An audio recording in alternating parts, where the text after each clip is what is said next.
Well, let's turn now to the other side of the aisle as Congress is struggling to unite behind a long-term plan for Obamacare before these enhanced subsidies expire at the end of the month. Florida Democratic Congressman Jared Moskowitz is joining me now. Congressman, thank you very much for joining the Sunday briefing this morning. Thanks for having me. Good morning. Good morning. So you heard what Senator Kennedy was saying about these subsidies. It sounds like, at least in the Senate, the plan is to try to, start from the ground up and do away with this idea of an extension. What is your position on these subsidies? I would imagine that you're probably in the boat with a lot of your other Democratic colleagues who say that they have to be extended. Well, first, thanks for having me again. As Senator Kennedy has said many times, there are people in Washington that he wouldn't let run a lemonade stand, let alone a country. And so, listen, there are bipartisan proposals out there, right? There are members on both sides of the aisle been putting out bipartisan proposals. You got people like Josh Hawley, who's talked about bipartisan proposals, Elise Stefanik bipartisan proposals with some sort of either 1 or 2 year extension, and then obviously changes to the program dealing with either caps or, poverty thresholds. This is just a lack of will. And look, the speaker furloughed us for 45 days. He had 45 days to come up with a plan. I mean, the Republicans, frankly, have not had a health care plan since 2010 when we passed Obamacare. And so, what's been taking them so long? The plan is still in the concept phase.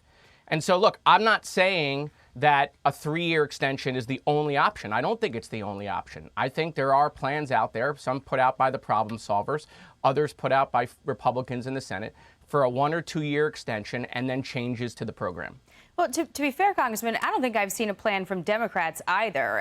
And you brought up, the problem solvers. Here is what Josh Gottheimer said about one of his proposals that just went out. Listen here. We have 25 days left, and we actually want to do something, not play games. So Jen and I, we've been working with the group, and I'm sure we'd go meet with President Trump today if he invited us over. We're ready to meet with anyone if it means getting this done for people and getting these health insurance premiums down. But this is not a bill, though. I mean, this is just yet another framework. Democrats also had the time during the shutdown to draft legislation. I mean, have you signed on to any bills on this? Yeah, so I'm a part of that, the group that came up with the bipartisan program that Josh Gottheimer just talked about. So I'm a part of that. And so, yeah, we've been working, and we've been working, obviously, with Republicans in the Senate to try to figure out what we can coalesce around, because obviously there are discussions over there about, healthcare savings programs. And so we did take the time to come up with that. The reason why you don't see bills is, look, unfortunately, legislation doesn't really move. The speaker doesn't move it. We're having to do things by petition. In fact, there are Republican House members that are talking about dropping health care petitions and getting members to sign on, 218 members to sign on to get that bill heard.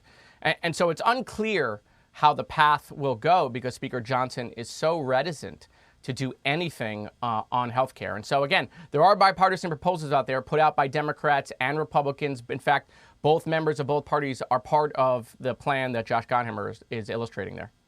But, you raised the point that the speaker might not want to bring something to the floor, but you know as well as anybody, you don't need him to do that necessarily if you get enough votes for it. I just don't see how Democrats. Oh no, Jackie, we do. We do need the speaker. Well, I just don't see how the Democrats need the speaker. Can claim the mantle of being the health care party when it's not like they have a plan in place right now, ready to go, either.